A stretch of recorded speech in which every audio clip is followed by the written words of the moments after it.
All right, let's dive into something really exciting today. We've got this stack of sources right here. Yeah.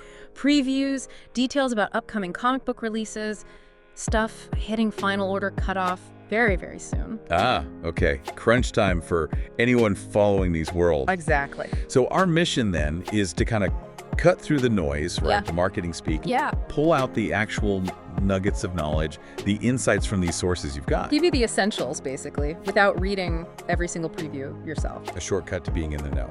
And what we're looking at today, it covers some serious ground. I mean, we're talking dark conspiracies, major shifts in big superhero universes, battles with terrifying villains, even literal gods duking it out. Wow, okay, so it's a snapshot of potential turning points, key info, all just pulled from this material. Okay, let's unpack this. First up, we've got a brand new series from AWA. It's called Illuminati #1. Right, Illuminati. And the source, it tells us this is positioned as a dark conspiracy tale, presented by Charlemagne. That's God, actually. Oh, interesting. Yeah, which immediately kind of signals it's aiming for that space between, real-world speculation and fiction. So the core idea, it follows Lily. She's an aspiring musician, heads to LA. Her sister Jackie, a pop star, just died.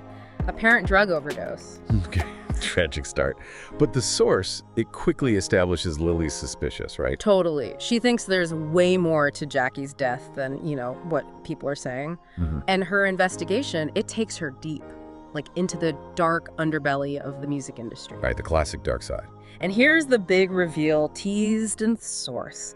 Lily uncovers this centuries-old conspiracy. Turns out the Illuminati, they're real. In this story, anyway. Okay.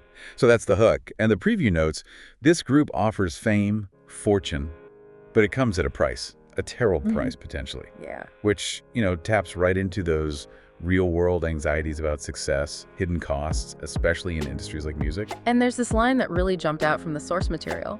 The world above is the same as the world below. Interesting phrase. And it teases that Lily's own power, her ability to fight this Illuminati gravitational pull, it might come from the darkness she's actually afraid of. That concept, mirroring worlds, finding power in dark places. It's a classic trope, sure. Right. But applying it to, countering the Illuminati within the music industry, that feels like an interesting angle for AWA, like the source kind of highlights. Worth watching. Okay, switching gears completely now. Let's look at X-Men Hellfire Vigil #1. Ah, the X-Men. Yeah, the source sets this up pretty dramatically. It's 1 year after that sneak attack at the Hellfire Gala, the one that shattered the whole dream of a unified mutant nation. Right, the fall of Krakoa. So this issue, it's specifically designed to mark that anniversary. The preview says its purpose is to, powerfully declare that mutant kind still stands. Yeah, despite everything. It's not just looking back, it's a statement. Exactly. And it brings together X-Men of all stripes, is the phrase they use. The source really emphasizes this is written and drawn by the creators of the entire X-line. Wow. That's a big deal. Yeah. A major collaborative effort signals this issue is important. Definitely. And fans are apparently promised the meetings and moments that fans have been asking for since From the Ashes began. Okay, see, for anyone following the X-books after the recent, upheaval, that phrase, that tells you this isn't filler. Right. It's going to address specific character stuff, maybe interactions people have been waiting for. The source actually calls it a keystone moment, marks the transition from one era to the next. A keystone moment. Okay. And crucially, it explicitly states it's setting up story threads that will play out across the X-line across the next year. Right. That's the big flag right there. When a preview uses keystone moment and says it sets up the entire line for the next year, that tells you, okay, this is essential reading if you want to know where things are going. Absolutely. Oh, and a quick note from the source. Keep an eye out for the Rose Besh 1 in 50 variant cover. Preview called it amazing. Good tip. Variants. Yeah. Just for anyone new, that's an alternate cover. The 1 in 50 means shops get one for every 50 regular copies they order, often sought after. Gotcha. All right, let's talk symbiotes. All new Venom, #8. Venom! The source throws us right into the action. Venom's battling the symbiote squad, at the Daily Bugle, no less. Oh, okay, classic location. And at the same time, there's this parallel plot. Right. The sleeper agent, trying a jailbreak on North Brother Island. Right, but the tension comes from this bit in the source, neither of them knowing about the big game changer that SCAR just got. SCAR, the anti-symbiote guys. What's the game changer? Their war on symbiotes, they have a superior new ally. Oh, ooh. The source drops the name, Dr. Octopus. Doc Ock, wow, okay. And he's back, described as more armed and dangerous than ever. That is a significant alliance, right? Doc Ock joining forces with an anti-symbiote task force? Kinda unexpected. Definitely unexpected, changes the dynamic quite a bit. The source also gave a shout out to the 1 in 25 and 1 in 100 ratio incentive covers for this one. Said they're fire worth watching out for. Ratio incentives. Yeah, you got to order a bunch of regular ones to get those special variants. But Doc Ock, I mean, he usually works alone or leads his own teams. Yeah, mostly tech-focused stuff. Exactly. So him aligning with SCAR, being more armed and dangerous, it suggests a real shift for him. What's he getting out of this anti-symbiote thing? Good question. Makes you wonder about his goals now, based on what the source implies. From tech villains to, well, infernal deals, we're looking at bring on the bad guys. Green Goblin, #1. Ah, Osborn. And the source clarifies this is part of a bigger thing. It's part 2 of 7 villain one-shots. The series title is Bring On the Bad Guys. Okay, a theme series. And a one-shot is usually a self-contained story, right? Focusing on one character. Usually, yeah. And the central promise here, revealing an all-new piece of Norman Osborn's villainous history. All new, so not just a retelling, adding something. Exactly. And the source connects Green Goblin's, terrifying nature directly to this reveal. Says it's all thanks to a deal with Mephisto. Whoa, okay, Mephisto. Like Marvel's devil figure. Oh, the one and only. That's huge. Osborn's already dangerous, powers by the Goblin formula usually. Tying him, or a new part of his villainy, to Mephisto. That suggests a supernatural, infernal origin we didn't know about. Yeah. Elevates the stakes massively. And the source adds this little puzzle piece, asks, what does the Soul Forge have to do with it? Soul Forge. Okay, so the Mephisto deal isn't simple. It involves some specific, maybe dark concept or place related to souls. Sounds like it. The source also flagged a possible first appearance of Sister Sorrow in this issue. Possible first appearance. Always noteworthy. And specific covers to watch, the Derek Shoe variant and its 1 in 50 Virgin variant. Right. First appearance means the character debuts, potentially valuable. Virgin variant is just the art, no logos or title. So a possible first appearance, plus a major addition to Goblin's backstory involving Mephisto and a Soul Forge. Yeah, that points to this being pretty significant, not just for Norman, but maybe introducing stuff that affects the wider Marvel U, especially with that Bring On the Bad Guys series title. Maybe other villains are getting similar treatment. Could be. Speaking of battles with powerful entities, things get absolutely cosmic with Miles Morales, Spider-Man, #33. Miles going cosmic, okay. The source throws us right in. Warcry is leading the new Heralds of Ares into battle. Ares, the god of war, okay. And these are his new heralds. Apparently. And for Miles, this is his very first task as herald for the spider god Anansi. Whoa, wait, Miles is Anansi's herald now. When did that happen? The stakes are astronomical already. Seems like it's happening right here. His specific mission, according to the source, a battle to the death against Anansi's ancient enemy, Ares, god of war. Battle to the death against Ares. That's that's jumping from street level stuff straight into mythology. Wow. The source does hint help might be coming. Notes that Hercules might lend Miles his strength against Ares. Herc. Okay, that makes sense. His old foe.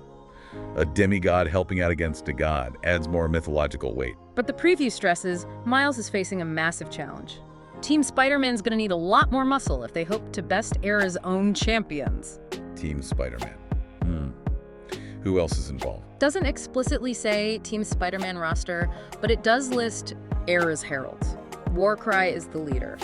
Then Philomelus, demigod of earth, and Pyrrha, demigoddess of water. Demigods of earth and water, led by Warcry, serving the god of war. Yeah, that's a tough first gig for Harold Miles. Seriously. This issue sounds like it's really pushing Miles' boundaries, power levels, types of threats. And there were some specific notes too, right, about Powerlift. Yes. Okay, check this out. This is the second print of the first appearance of Powerlift, and she is on the cover. Second print featuring the first appearance character on the cover. Okay, and the source explicitly says the first print has already gone up in value. Plus, this is a 1 in 25 ratio incentive cover. Ah, okay. So second print happens when the first sells out, often gets a new cover. If the first print with her first appearance got valuable. Then the second print, especially with her on the cover and it being a ratio variant, is the next chance for people. Tells you that character, power lift, is being positioned as potentially important or valuable right away. Yeah, definitely. Adds that kind of real-world market interest layer on top of the big mythological fight happening inside. Okay, finally, let's look at Amazing Spider-Man #7. ASM. What's Pete up to? Trouble as usual. The source hits you right away. The Hellgate is open. The Hellgate, okay. And it's threatening to destroy Manhattan. Of course it is. Classic Spider-Man stakes. And Spidey's described as fighting for his life, literally. Intense. Who's he fighting? A strange new foe named Hellgate. The foe is called Hellgate. Interesting. Yeah, and the preview asks the key questions. But what does this strange new foe want? And can Peter figure it out before his day gets a whole lot worse? Standard Spidey Tuesday sounds like. Anything else? Yeah, a note about a possible first appearance of a new character seems separate from Hellgate itself. Another possible first appearance. And some advice for readers, maybe collectors. There are a bunch of covers, however, I would stick with the main cover. Okay, practical tip. So this idea of a Hellgate opening in Manhattan, it sounds pretty apocalyptic, right? Supernatural, infernal, maybe? Feels like it fits a pattern, doesn't it? We just talked Mephisto deals. Gods. Yeah, portals, conduits to other realms.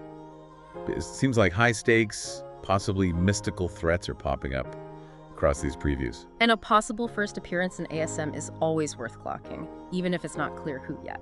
True. So, okay, pulling back from the individual issues for a sec. Yeah. What does this all mean when you look at it together? Right. Here's where it gets really interesting, I think. Looking at just these sources, these previews for books hitting FOC soon, you get the snapshot of just intense high-stakes stuff happening across very different corners of the comics world. Yeah, you've got this brand new conspiracy series kind of digging into real-world stuff.